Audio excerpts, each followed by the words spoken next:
अस्सलाम वालेकुम दोस्तों। बीजेपी रहनुमा नूपुर शर्मा का पैगम्बर इस्लाम के बारे में मुतनाज़ा बयान, कतर का इंडिया से माफ़ी मांगने का मुतालबा।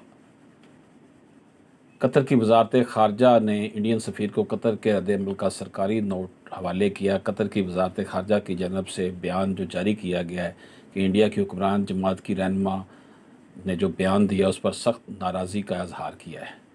कुवैत ने भी इस मामले पर शदीद रद्द-ए-अमल ज़ाहिर किया है और कुवैत में इंडियन सफ़ीर को तलब करके शदीद एहतजाज किया गया है।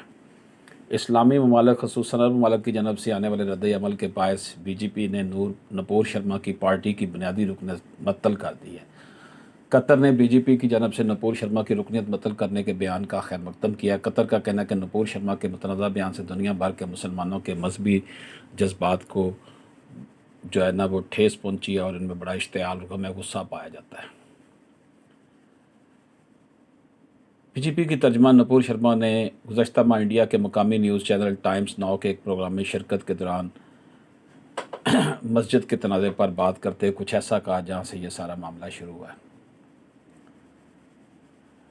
इंडिया के एक साफ़ी मोहम्मद ज़ुबैर जो हक़ाइक़ की जांच करने वाले वेबसाइट आल्ट न्यूज़ के हैं, नूपुर शर्मा के बयान की वीडियो अपने ट्विटर अकाउंट पर शेयर करते हुए इन पर पैगम्बर इस्लाम के बारे में मुतनाज़ा बयान का इल्ज़ाम आयद किया था। इसके बाद ये मामला ज़ोर पकड़ गया। इंडिया की हुक्मरान जमात भारतीय जनता पार्टी की तरफ से इस पर तबसरा आया है। बीजेपी की तरफ से जारी करदा बयान में कहा गया कि वह तमाम मज़ाहिब का एहतराम करते हैं और किसी भी मजहबी अजीम व मुक़द्दस हस्ती की तौहीन की सख्ती से मजम्मत करते हैं। The Bharatiya Janata party respects all religions. The BJP strongly denounces insult of any religions, personalities of any religion, से बीजेपी इन इट्स स्टेटमेंट। ये प्रेस रिलीज़ है जी 5/6/2022 को जो जारी की गई है।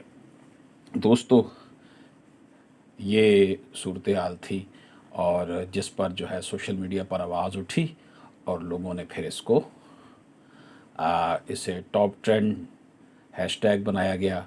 मोहम्मद ज़ुबैर ने इस हवाले से आगाज़ किया था और यूँ बीजेपी ने उसको अपनी पार्टी से उसकी रुकनीत मुअत्तल कर दी है और इस हवाले से माज़रत भी की है।